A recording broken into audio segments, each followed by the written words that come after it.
بسم الله الرحمن الرحيم ياسين والقرآن الحكيم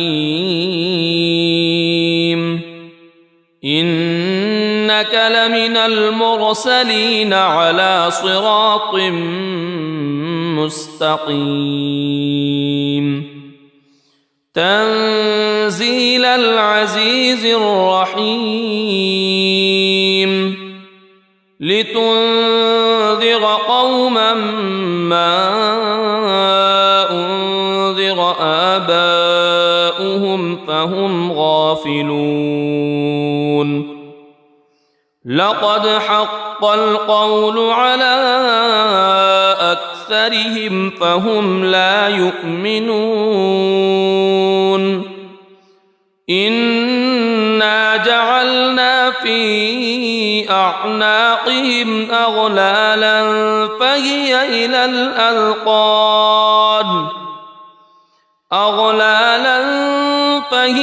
إلى الأذقان فهم مقمحون وجعلنا من بين أيديهم سدا ومن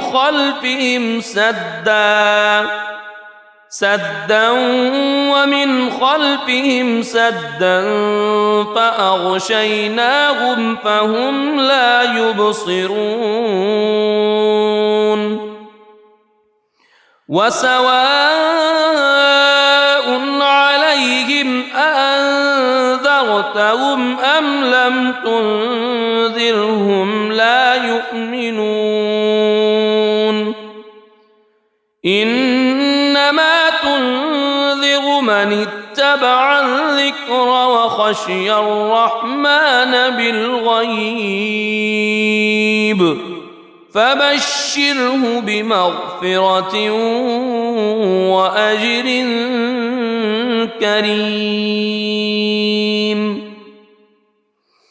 إنا نحن نحيي الموتى ونكتب ما قدموا وآثارهم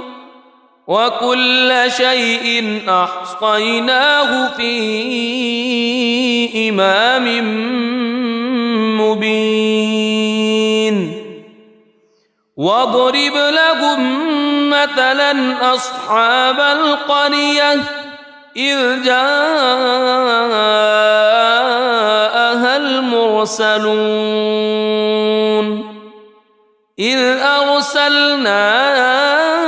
إليهم اثنين فكذبوهما فعززنا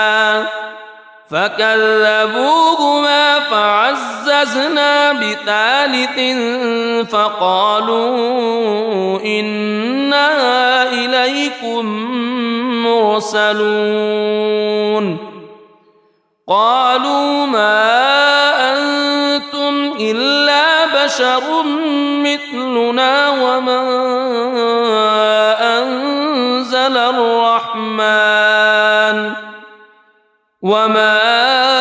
أنزل الرحمن من شيء إن أنتم إلا تكذبون قالوا ربنا يعلم إنا إليكم لمرسلون وما علينا إلا البلاغ المبين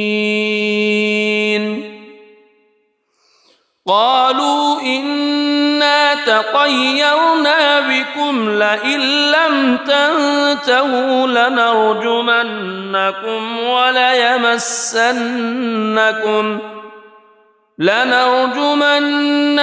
وليمسنكم منا عذاب أليم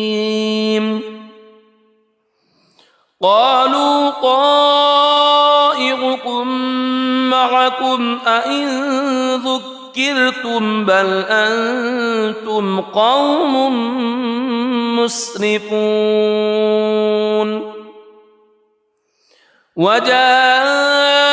من أقصى المدينة رجل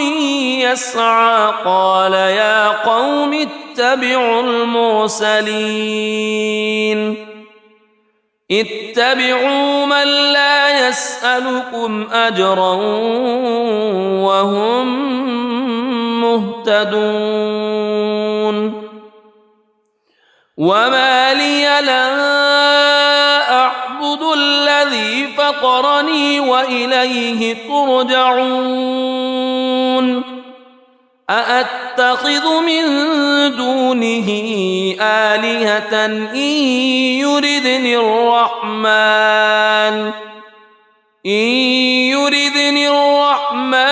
بضر لا تغن عني شفاعتهم شيئا ولا ينقذون إني إذا لفي ضلال مبين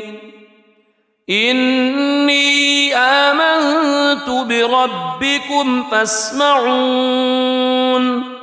قيل ادخل الجنة قال يا ليت قومي يعلمون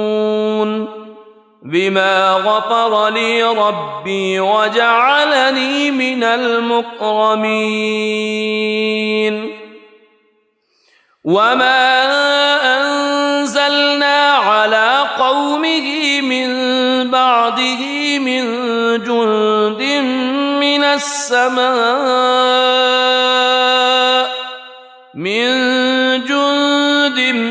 من السماء وما كنا منزلين إن كانت إلا صيحة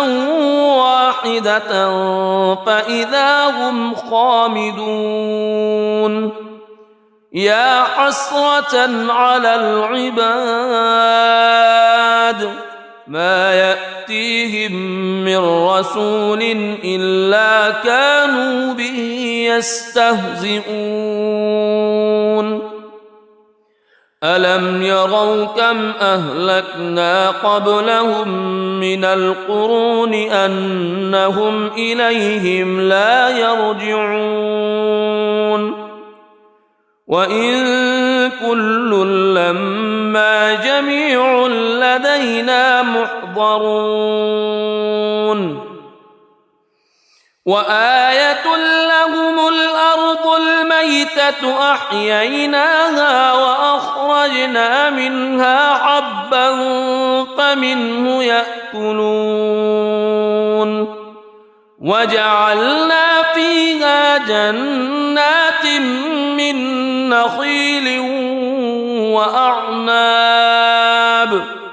من نخيل وأعناب وفجرنا فيها من العيون ليأكلوا من ثمره وما عملته أيديهم أفلا يشكرون سبحان الذي خلق الأزواج كلها مما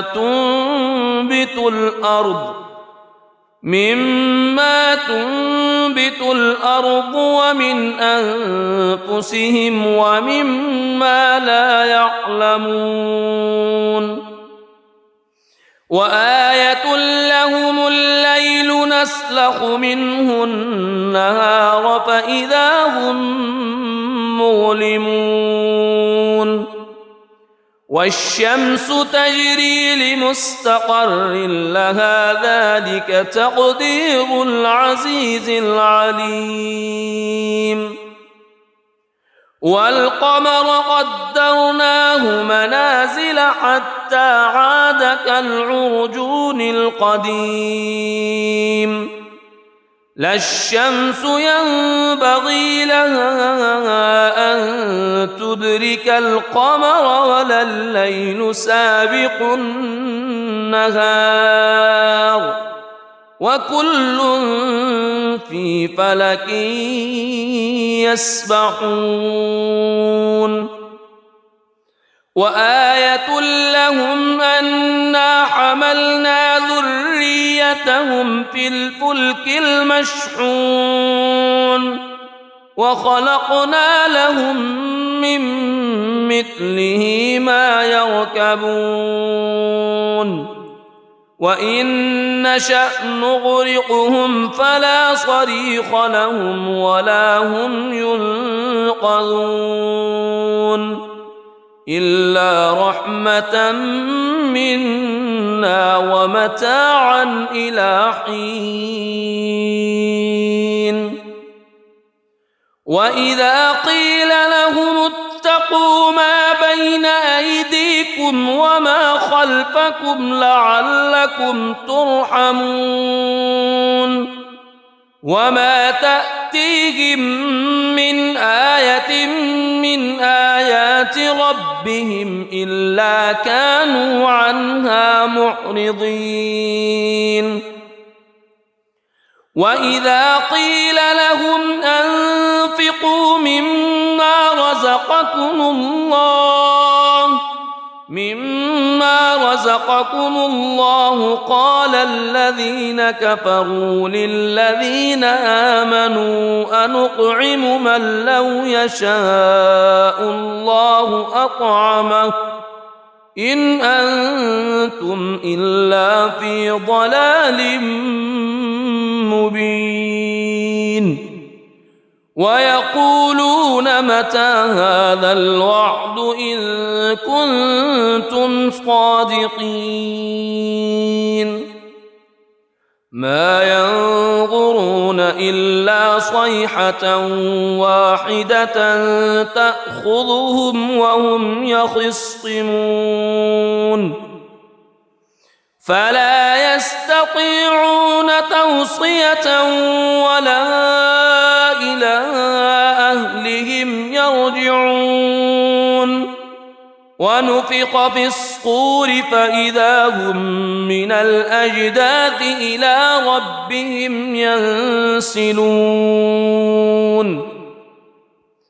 قالوا يا ويلنا من بعثنا من مرقدنا هذا ما وعد الرحمن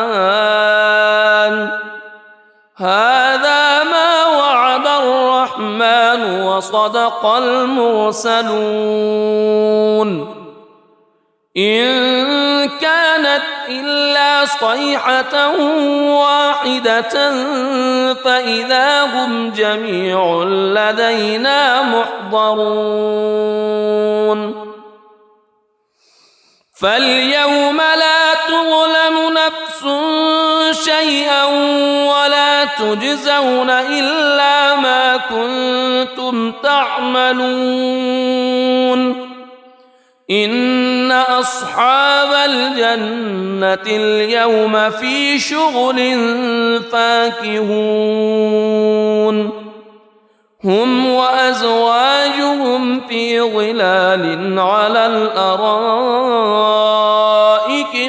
متكئون لهم فيها فاكهة ولهم ما يدعون سلام قولا من رب رحيم وامتازوا اليوم أيها المجرمون ألم أعهد إليكم يا بني ألا تعبدوا الشيطان ألم أعهد إليكم يا بني آدم ألا تعبدوا الشيطان إنه لكم عدو مبين وأن اعبدوني هذا صراط مستقيم ولقد أضل منكم جبلا كثيرا أفلم تكونوا تعقلون هذه جهنم التي كنتم توعدون اصلوها اليوم بما كنتم تكفرون اليوم نختم على أفواههم وتكلمنا أيديهم وتشهد أرجلهم بما كانوا يكسبون ولو نشاء لطمسنا على أعينهم فاستبقوا الصراط فأنى يبصرون ولو نشاء لمسخناهم على مكانتهم فما استطاعوا مضيا ولا يرجعون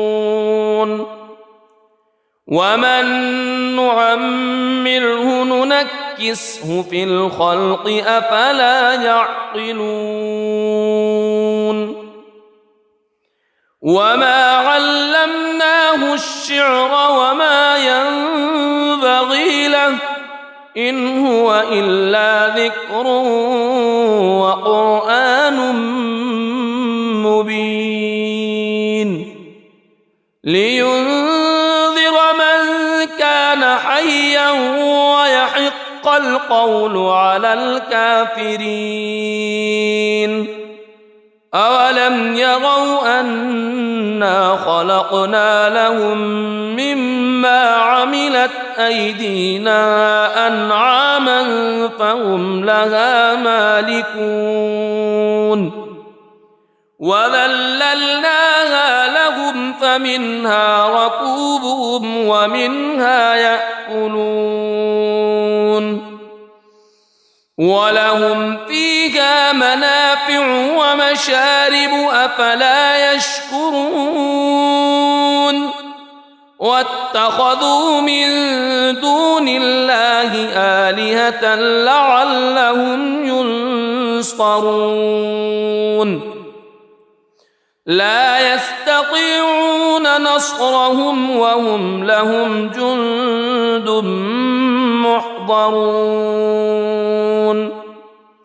فلا يحزنك قولهم إنا نعلم ما يسرون وما يعلنون أولم ير الإنسان أنا خلقناه من نطفة فإذا هو خصيم مبين وضرب لنا مثلا ونسي خلقه قال من يحيي العظام وهي رميم قل يحييها الذي أنشأها أول مرة وهو بكل خلق عليم الذي جعل لكم من الشجر الأخضر نارا فإذا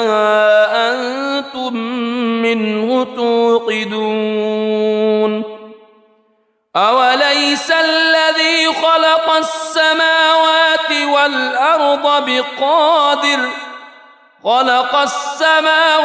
والأرض بقادر على أن يخلق مثلهم بلى وهو الخلاق العليم إنما أمره إذا أراد شيئا أن يقول له كن فيكون فسبحان الذي بيده ملكوت كل شيء وإليه ترجعون بسم الله الرحمن الرحيم الرحمن علم القرآن خلق الإنسان علمه البيان الشمس والقمر بحسبان والنجم والشجر يسجدان والسماء رفعها ووضع الميزان ألا تطغوا في الميزان وأقيموا الوزن بالقسط ولا تخسروا الميزان والأرض وضعها للأنام فيها فاكهة والنخل ذات الأكمام والحب ذو العصف والريحان فبأي آلاء ربكما تكذبان خلق الإنسان من صلصال كالفخار وخلق الجان من مارج من نار فبأي آلاء ربكما تكذبان رب المشرقين ورب المغربين فبأي آلاء ربكما تكذبان مرج البحرين يلتقيان بينهما برزخ لا يبغيان فبأي آلاء ربكما تكذبان يخرج منهما اللؤلؤ والمرجان فبأي آلاء ربكما تكذبان وله الجوار المنشآت في البحر كالأعلام فبأي آلاء ربكما تكذبان كل من عليها فان ويبقى وجه ربك ذو الجلال والإكرام فبأي آلاء ربكما تكذبان يسأله من في السماوات والأرض كل يوم هو في شأن فبأي آلاء ربكما تكذبان سنفرغ لكم أيها الثقلان فبأي آلاء ربكما تكذبان يا معشر الجن والإنس إن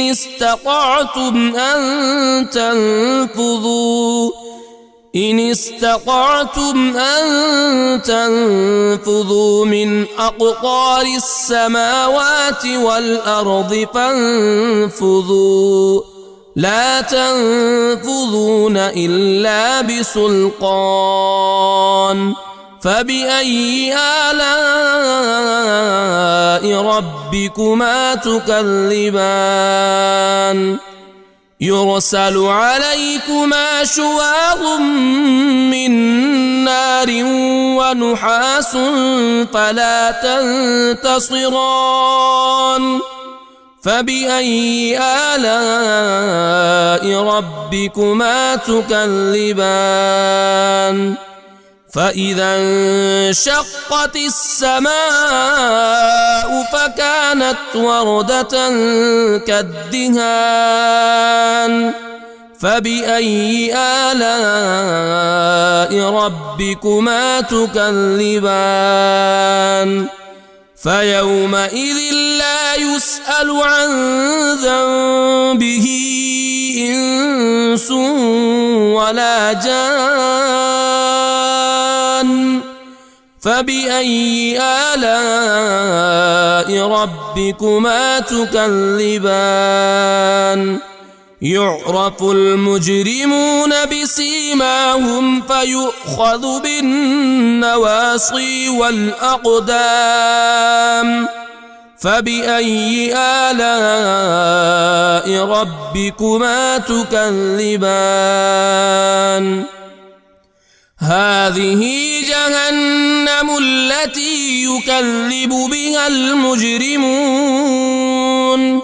يطوفون بينها وبين حميم آن فبأي آلاء ربكما تكذبان ولمن خاف مقام ربه جنتان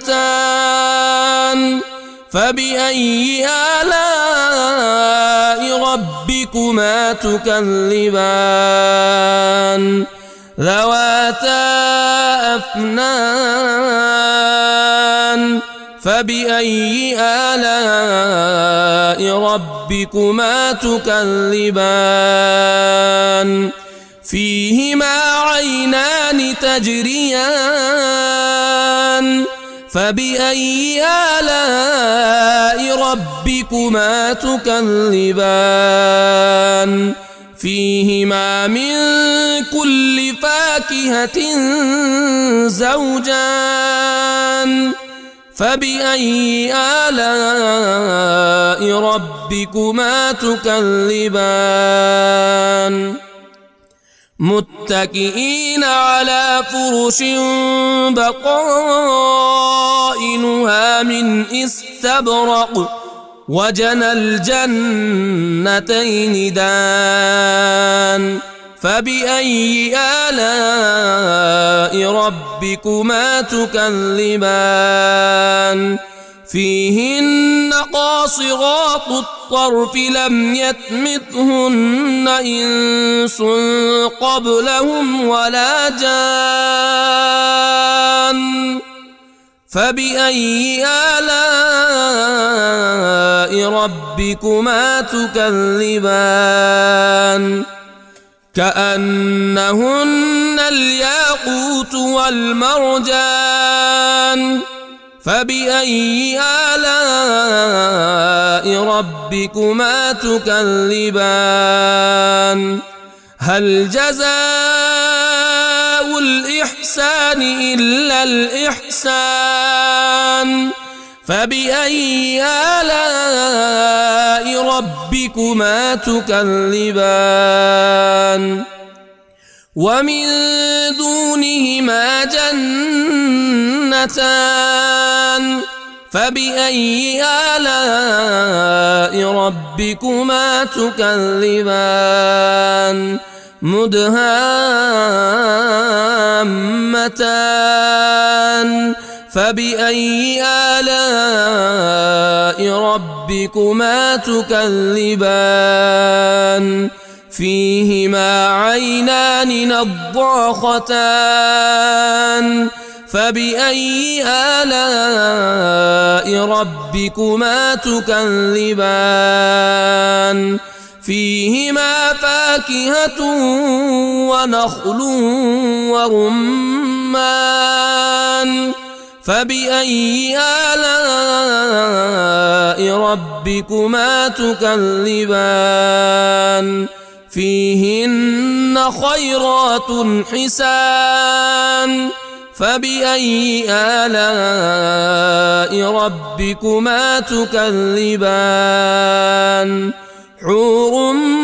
مقصورات في الخيام فبأي آلاء ربكما تكذبان لم يطمثهن إنس قبلهم ولا جان فبأي آلاء ربكما تكذبان متكئين على رفرف خضر وعبقري حسان فبأي آلاء ربكما تكذبان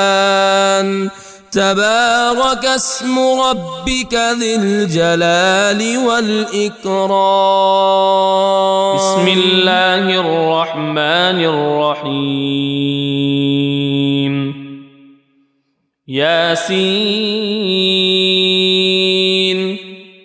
والقرآن الحكيم إنك لمن المرسلين على صراط مستقيم تنزيل العزيز الرحيم لتنذر قوما ما أنذر آباؤهم فهم غافلون لقد حق القول على أكثرهم فهم لا يؤمنون إنا جعلنا في أعناقهم أغلالا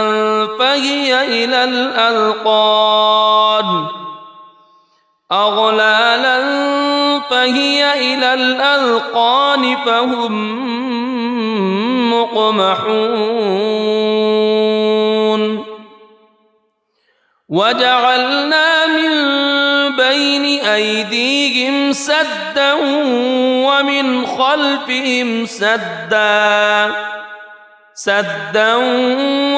خلفهم سدا فأغشيناهم فهم لا يبصرون وسواء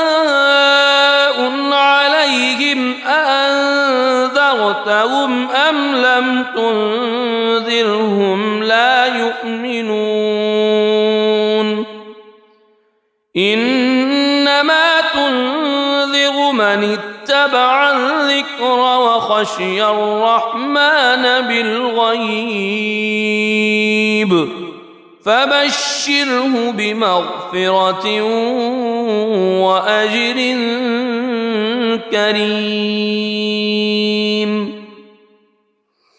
إنا نحن نحيي الموتى ونكتب ما قدموا وآثارهم وكل شيء أحصيناه في إمام مبين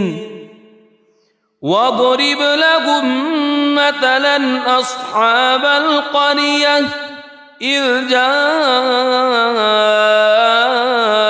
المرسلون إذ أرسلنا إليهم اثنين فكذبوهما فعززنا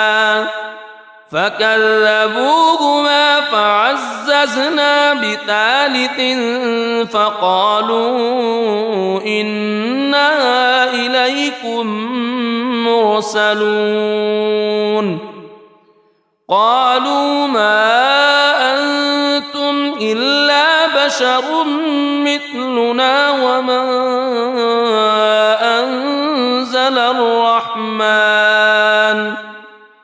وما أنزل الرحمن من شيء إن أنتم إلا تكذبون قالوا ربنا يعلم إنا إليكم لمرسلون وما علينا إلا البلاغ المبين قالوا إنا تطيرنا بكم لئن لم تنتهوا لنرجمنكم وليمسنكم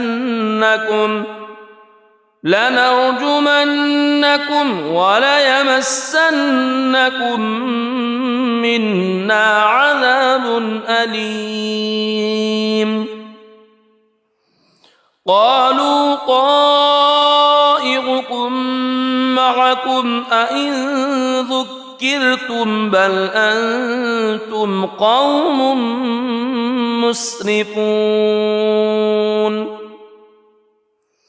وجاء من أقصى المدينة رجل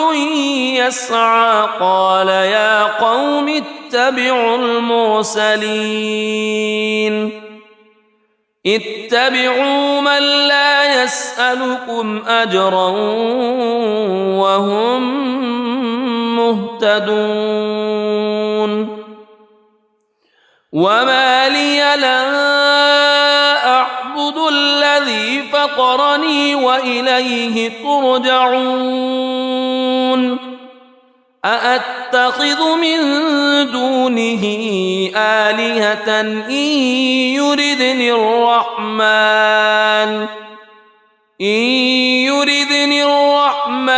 بضر لا تغن عني شفاعتهم شيئا ولا ينقذون إني إذا لفي ضلال مبين إني آمنت بربكم فاسمعون قيل ادخل الجنة قال يا ليت قومي يعلمون بما غفر لي ربي وجعلني من المكرمين وما أنزلنا على قومه من بعده من جند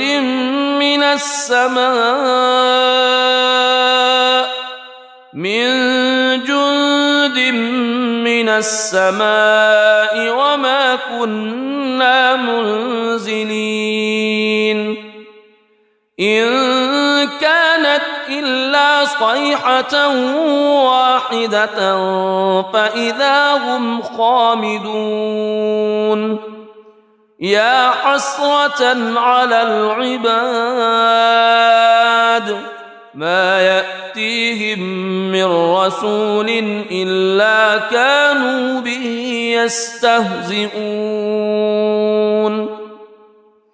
ألم يروا كم أهلكنا قبلهم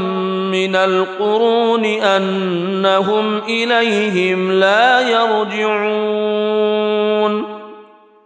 وإن كل لما جميع لدينا محضرون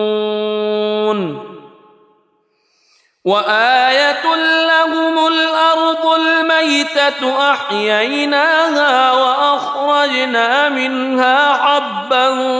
فمنه يأكلون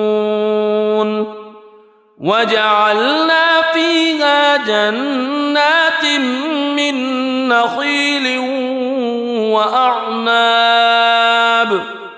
من نخيل وأعناب وفجرنا فيها من العيون ليأكلوا من ثمره وما عملته أيديهم أفلا يشكرون سبحان الذي خلق الأزواج كلها مما تنبت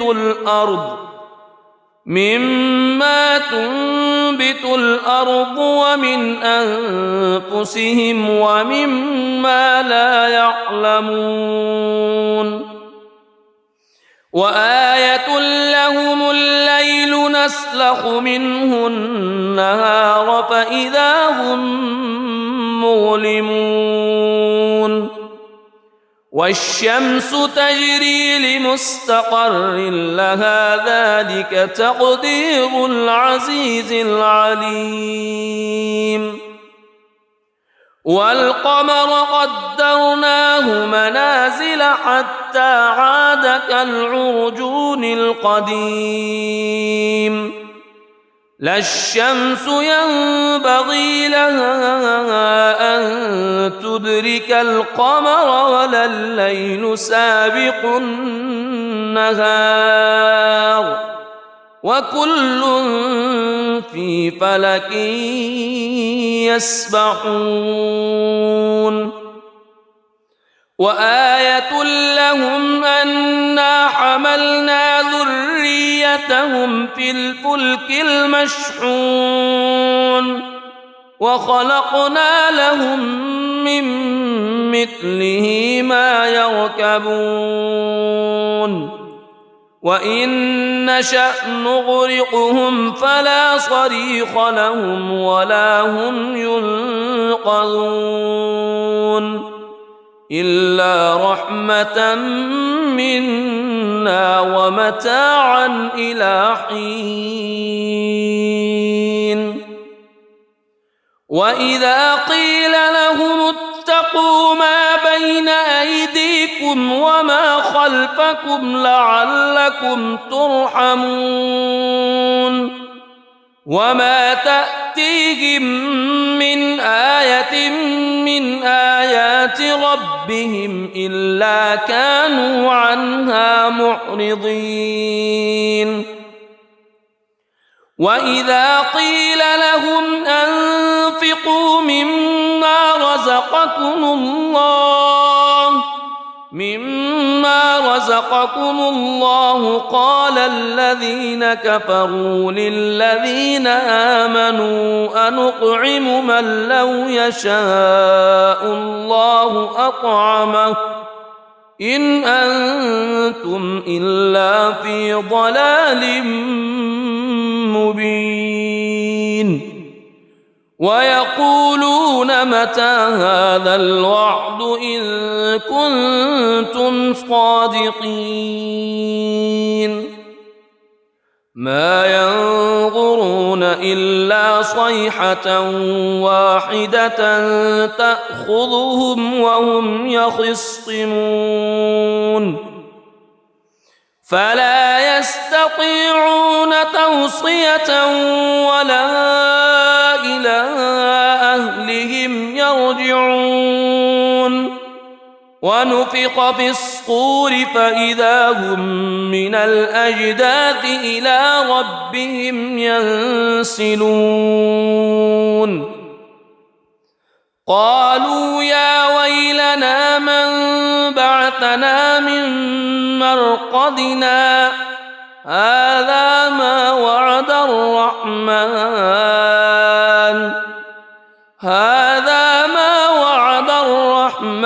وصدق المرسلون إن كانت إلا صيحة واحدة فإذا هم جميع لدينا محضرون فاليوم لا تظلم نفس شيئا ولا تجزون إلا ما كنتم تعملون إن أصحاب الجنة اليوم في شغل فاكهون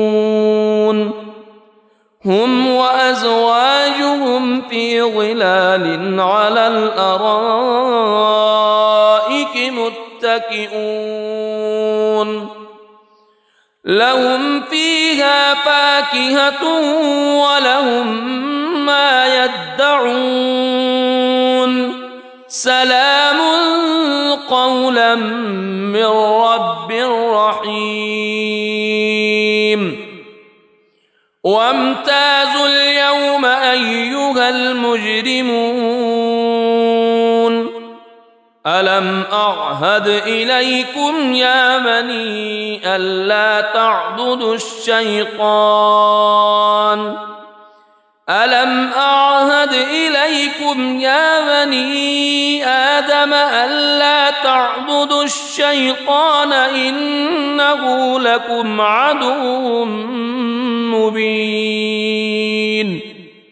وأن اعبدوني هذا صراط مستقيم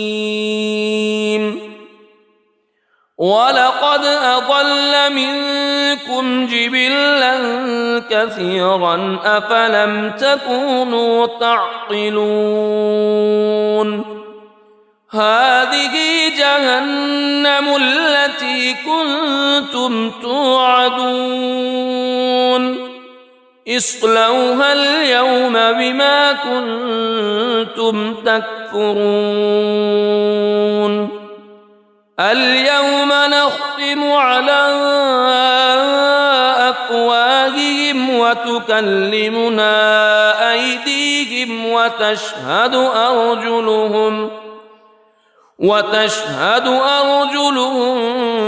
بما كانوا يكسبون ولو نشاء لطمسنا على أعينهم فاستبقوا الصراط فأنى يبصرون ولو نشاء لمسخناهم على مكانتهم فما استطاعوا مضيا ولا يرجعون ومن نعمره ننكسه في الخلق أفلا يعقلون وما علمناه الشعر وما ينبغي له إن هو إلا ذكر وقرآن مبين لينذر من كان حيا ويحق القول على الكافرين أولم يروا أنا خلقنا لهم مما عملت أيدينا أنعاما فهم لها مالكون وذللناها لهم فمنها ركوبهم ومنها يأكلون ولهم فيها منافع ومشارب أفلا يشكرون واتخذوا من دون الله آلهة لعلهم ينصرون لا يستطيعون نصرهم وهم لهم جند محضرون فلا يحزنك قولهم إنا نعلم ما يسرون وما يعلنون أولم ير الإنسان أنا خلقناه من نطفة فإذا هو خصيم مبين وضرب لنا مثلا ونسي خلقه قال من يحيي العظام وهي رميم قل يحييها الذي أنشأها أول مرة وهو بكل خلق عليم الذي جعل لكم من الشجر الأخضر نارا فإذا أنتم منه توقدون أوليس الذي خلق السماوات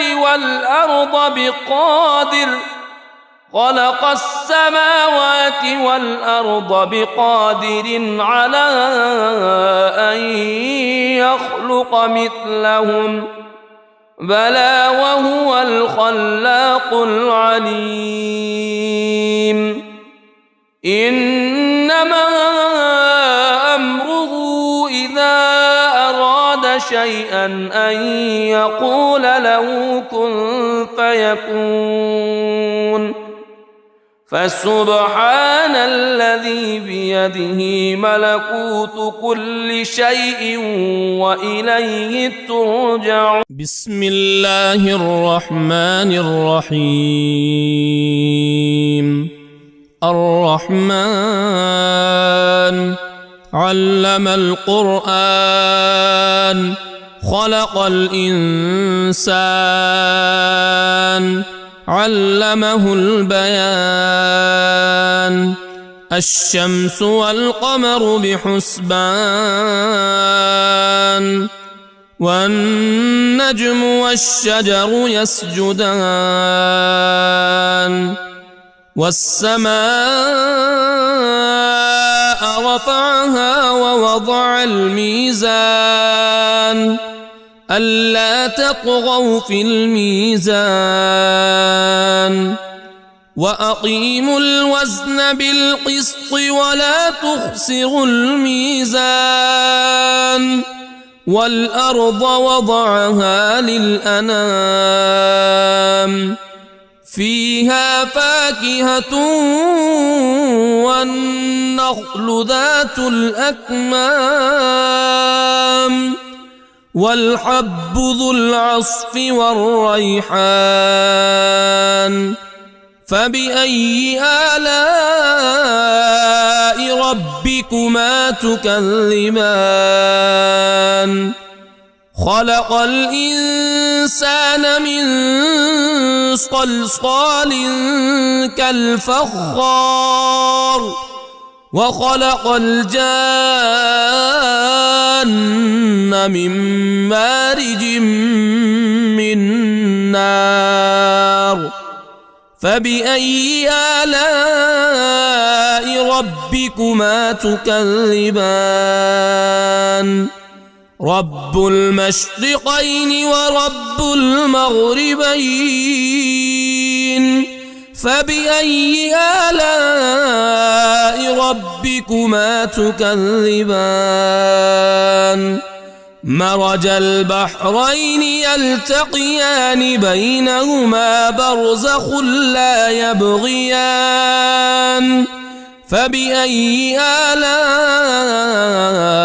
ربكما تكذبان؟ يخرج منهما اللؤلؤ والمرجان.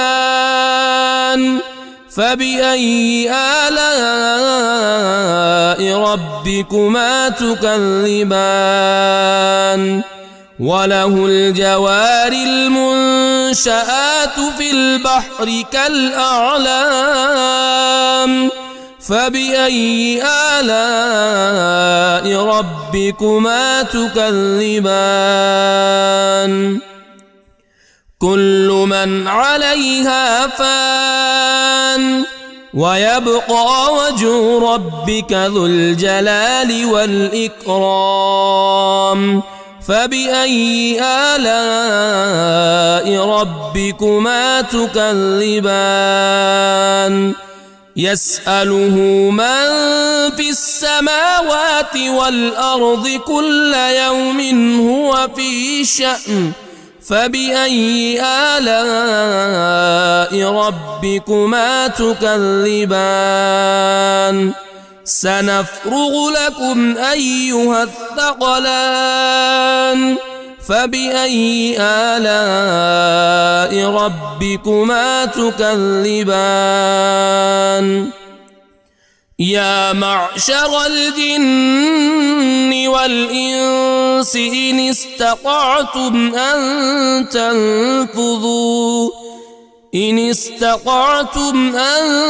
تنفذوا من أقطار السماوات والأرض فانفذوا لا تنفذون إلا بسلطان. فبأي آلاء ربكما تكذبان؟ يرسل عليكما شواظ من نار ونحاس فلا تنتصران. فبأي آلاء ربكما تكذبان فإذا انشقت السماء فكانت وردة كالدهان فبأي آلاء ربكما تكذبان فيومئذ لا يسأل عن ذنبه إنس ولا جان فبأي آلاء ربكما تكذبان يعرف المجرمون بسيماهم فيؤخذ بالنواصي والأقدام فبأي آلاء ربكما تكذبان هذه جهنم التي يكذب بها المجرمون يطوفون بينها وبين حميم آن فبأي آلاء ربكما تكذبان ولمن خاف مقام ربه جنتان فبأي آلاء ربكما تكذبان ذواتا أفنان فبأي آلاء ربكما تكذبان فيهما عينان تجريان فبأي آلاء ربكما تكذبان فيهما من كل فاكهة زوجان فبأي آلاء ربكما تكذبان متكئين على فرش بطائنها من استبرق وجنى الجنتين دان فبأي آلاء ربكما تكذبان فيهن قاصرات الطرف لم يطمثهن إنس قبلهم ولا جان فبأي آلاء ربكما تكذبان كأنهن الياقوت والمرجان فبأي آلاء ربكما تكذبان هل جزاء الإحسان إلا الإحسان فبأي آلاء ربكما تكذبان ومن دونهما جنتان فبأي آلاء ربكما تكذبان مدهامتان فبأي آلاء ربكما تكذبان فيهما عينان نضاختان فبأي آلاء ربكما تكذبان فيهما فاكهة ونخل ورمان فبأي آلاء ربكما تكذبان فيهن خيرات حسان فبأي آلاء ربكما تكذبان حور مقصورات في الخيام فبأي آلاء ربكما تكذبان لم يطمثهن إنس قبلهم ولا جان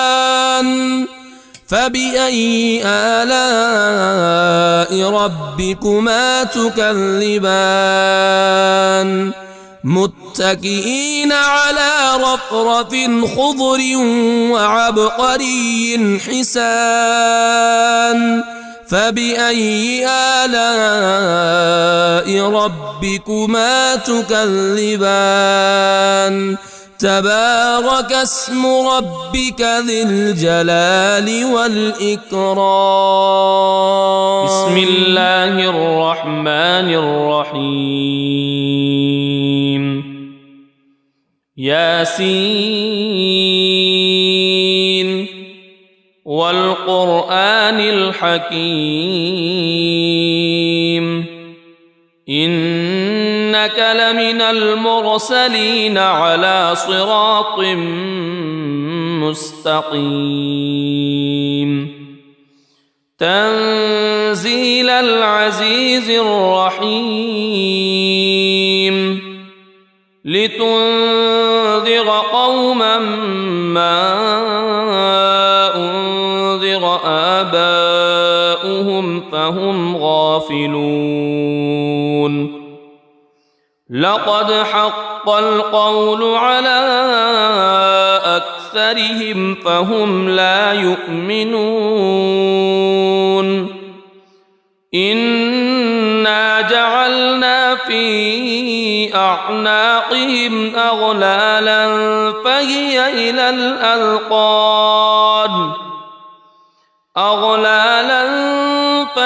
إلى الأذقان فهم مقمحون وجعلنا من بين أيديهم سدا ومن خلفهم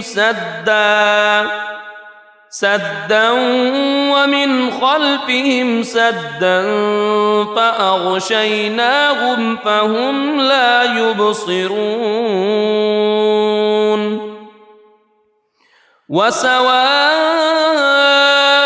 عليهم أأنذرتهم أم لم تنذرهم لا يؤمنون إنما تنذر من اتبع الذكر وخشي الرحمن بالغيب فبشره بمغفرة وأجر كريم إنا نحن نحيي الموتى ونكتب ما قدموا وآثارهم وكل شيء أحصيناه في إمام مبين واضرب لهم مثلا أصحاب القرية إذ جاءها المرسلون إذ أرسلنا إليهم اثنين فكذبوهما فعززنا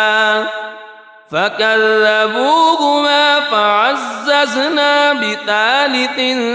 فقالوا إنا إليكم مرسلون قالوا ما أنتم إلا بشر مثلنا وما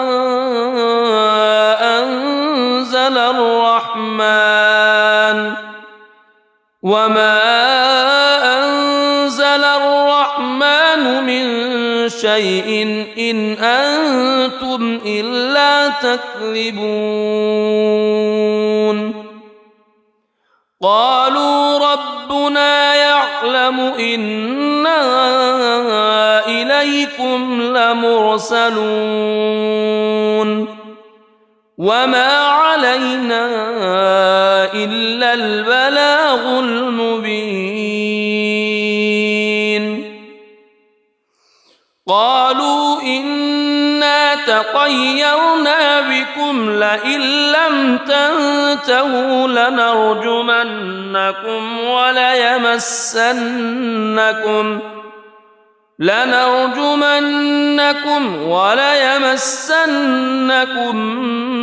منا عذاب أليم قالوا طائركم معكم أئن ذكرتم بل أنتم قوم مسرفون وجاء من أقصى المدينة رجل يسعى قال يا قوم اتبعوا اتبعوا من لا يسألكم أجرا وهم مهتدون وما لي لا أعبد الذي فطرني وإليه ترجعون أأتخذ من دونه آلهة إن يردني الرحمن بضر لا تغن عني شفاعتهم شيئا ولا ينقذون إني إذا لفي ضلال مبين إني آمنت بربكم فاسمعون قيل ادخل الجنة قال يا ليت قومي يعلمون بما غفر لي ربي وجعلني من المكرمين وما أنزلنا على قومه من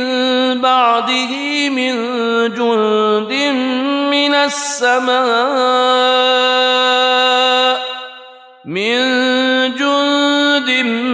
من السماء وما كنا منزلين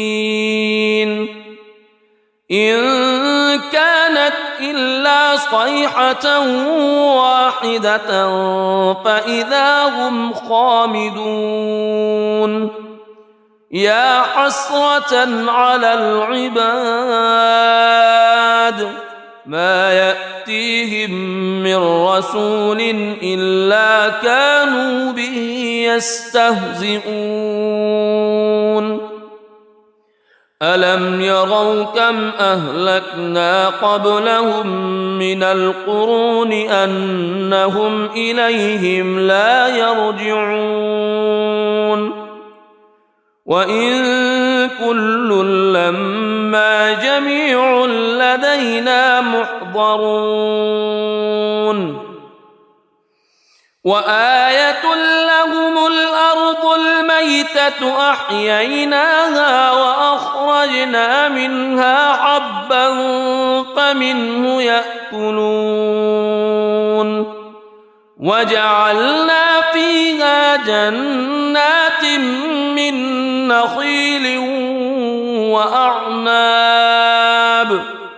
من نخيل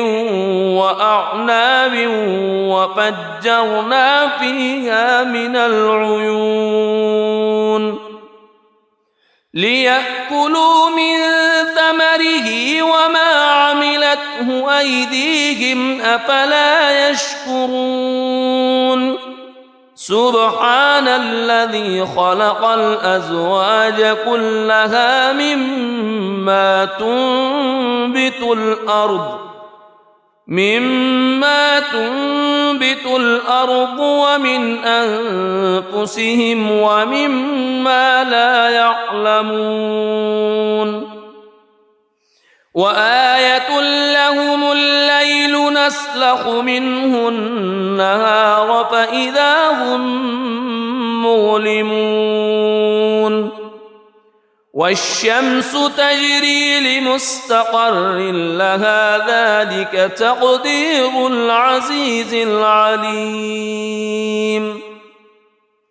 والقمر قدرناه منازل حتى عاد كالعرجون القديم لا الشمس ينبغي لها أن تدرك القمر ولا الليل سابق النهار وكل في فلك يسبحون وآية لهم أنا حملنا ذريتهم في الفلك المشحون وخلقنا لهم من مثله ما يركبون وإن نشأ نغرقهم فلا صريخ لهم ولا هم ينقذون إلا رحمة منا ومتاعا إلى حين وإذا قيل لهم اتقوا ما بين أيديكم وما خلفكم لعلكم ترحمون وما تأتيهم من آية من آيات ربهم إلا كانوا عنها معرضين وإذا قيل لهم أنفقوا مما رزقكم الله قال الذين كفروا للذين آمنوا أنطعم من لو يشاء الله أطعمه إن أنتم إلا في ضلال مبين ويقولون متى هذا الوعد إن كنتم صادقين ما ينظرون إلا صيحة واحدة تأخذهم وهم يخصمون فلا يستطيعون توصية ولا إلى أهلهم يرجعون ونفخ في الصور فإذا هم من الأجداث إلى ربهم ينسلون قالوا يا ويلنا من بعثنا من مرقدنا هذا ما وعد الرحمن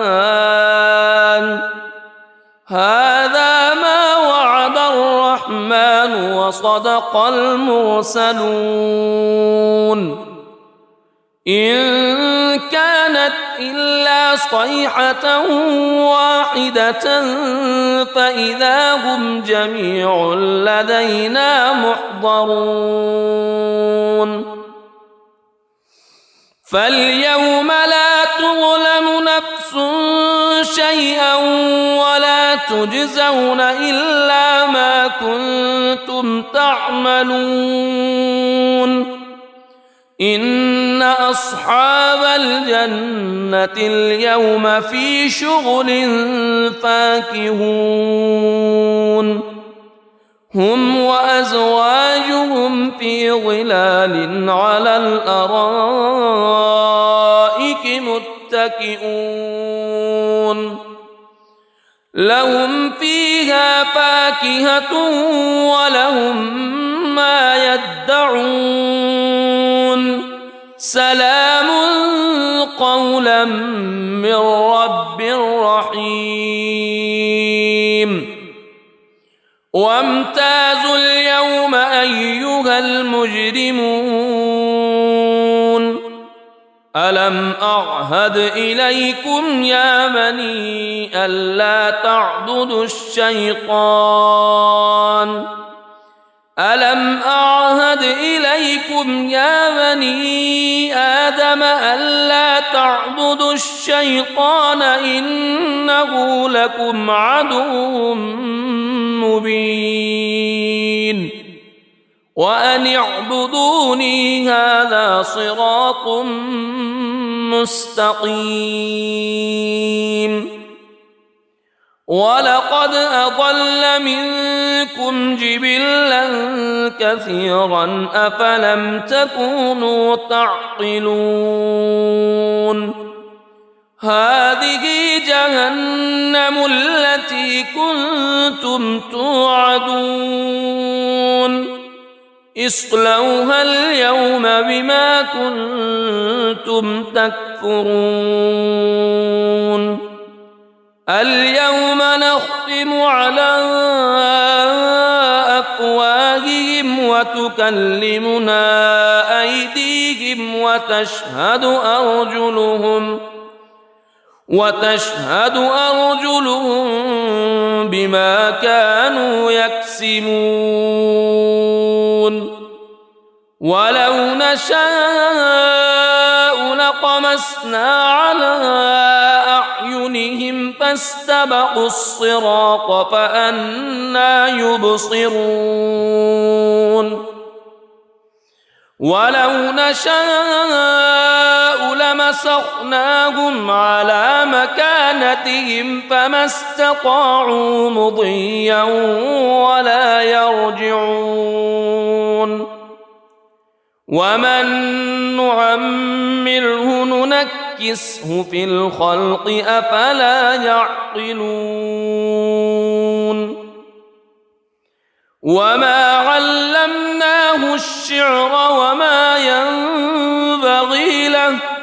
إن هو إلا ذكر وقرآن مبين لينذر من كان حيا ويحق القول على الكافرين أولم يروا أنا خلقنا لهم مما عملت أيدينا أنعاما فهم لها مالكون وذللناها لهم فمنها ركوبهم ومنها يأكلون ولهم فيها منافع ومشارب أفلا يشكرون واتخذوا من دون الله آلهة لعلهم ينصرون لا يستطيعون نصرهم وهم لهم جند محضرون فلا يحزنك قولهم إنا نعلم ما يسرون وما يعلنون أولم ير الإنسان أنا خلقناه من نطفة فإذا هو خصيم مبين وضرب لنا مثلا ونسي خلقه قال من يحيي العظام وهي رميم قل يحييها الذي أنشأها أول مرة وهو بكل خلق عليم الذي جعل لكم من الشجر الأخضر نارا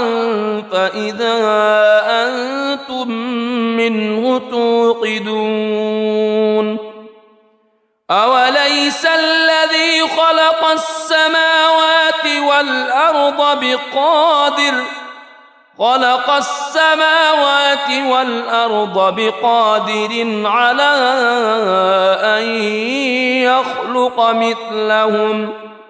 بلى وهو الخلاق العليم إنما أمره إذا أراد شيئا أن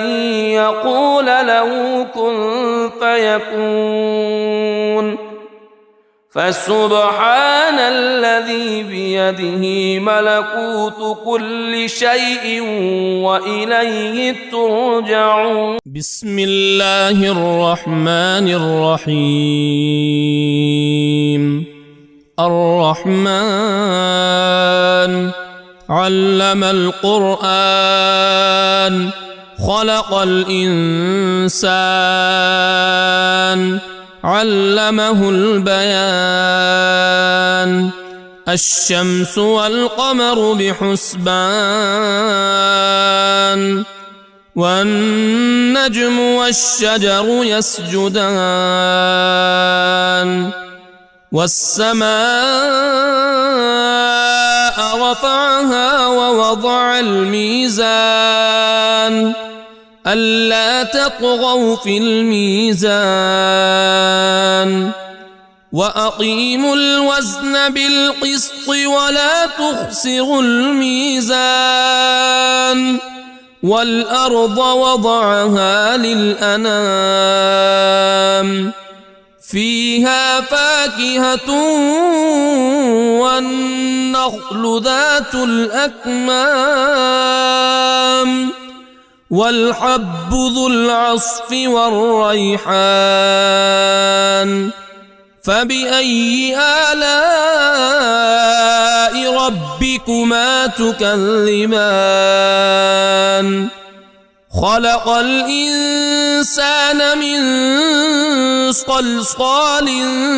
كالفخار وخلق الجان من مارج من نار فبأي آلاء ربكما تكذبان رب المشرقين ورب المغربين فبأي آلاء ربكما تكذبان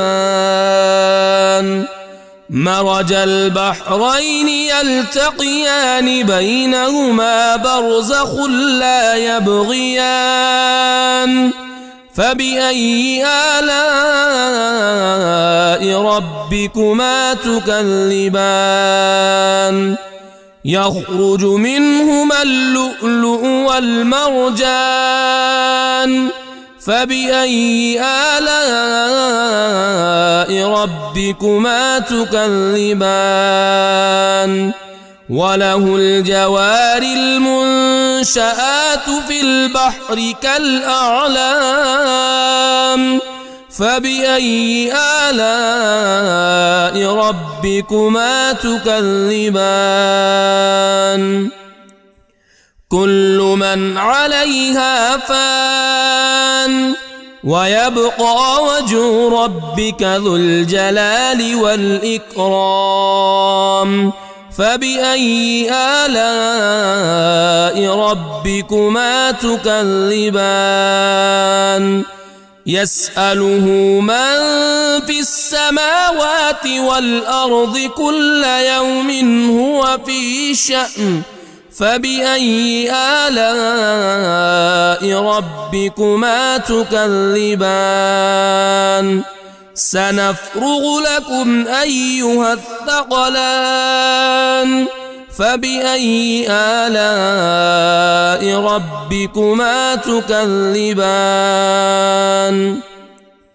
يا معشر الجن والإنس إن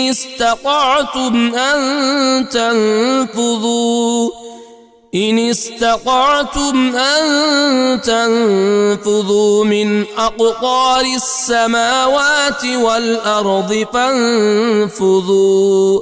لا تنفذون إلا بسلطان فبأي آلاء ربكما تكذبان يرسل عليكما شواظ من نار ونحاس فلا تنتصران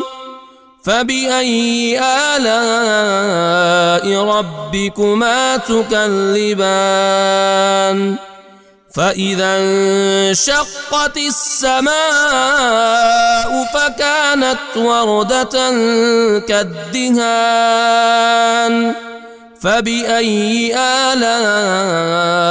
ربكما تكذبان فيومئذ لا يسأل عن ذنبه إنس ولا جان فبأي آلاء ربكما تكذبان يعرف المجرمون بسيماهم فيؤخذ بالنواصي والأقدام فبأي آلاء ربكما تكذبان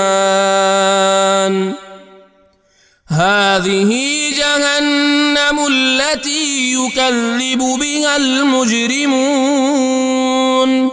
يطوفون بينها وبين حميم آن فبأي آلاء ربكما تكذبان ولمن خاف مقام ربه جنتان فبأي آلاء ربكما تكذبان ذواتا أفنان فبأي آلاء ربكما تكذبان فيهما عينان تجريان فبأي آلاء ربكما تكذبان فيهما من كل فاكهة زوجان فبأي آلاء ربكما تكذبان متكئين على فرش بطائنها من استبرق وجنى الجنتين دان فبأي آلاء ربكما تكذبان فيهن قاصرات الطرف لم يطمثهن إنس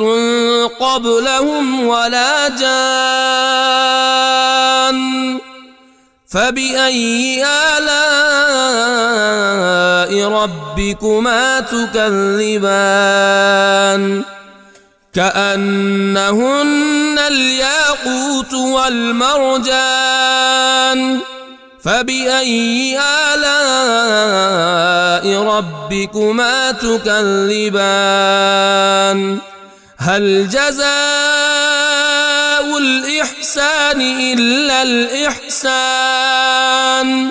فبأي آلاء ربكما تكذبان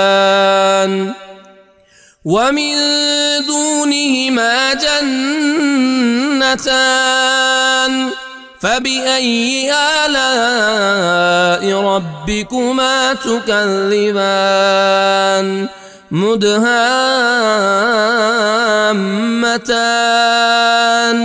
فبأي آلاء ربكما تكذبان فيهما عينان نضاختان فبأي آلاء ربكما تكذبان فيهما فاكهة ونخل ورمان ورمان فبأي آلاء ربكما تكذبان فيهن خيرات حسان فبأي آلاء ربكما تكذبان حور مقصورات في الخيام فبأي آلاء ربكما تكذبان لم يطمثهن إنس قبلهم ولا جان فبأي آلاء ربكما تكذبان متكئين على رفرف خضر وعبقري حسان فبأي آلاء ربكما تكذبان تبارك اسم ربك ذي الجلال والإكرام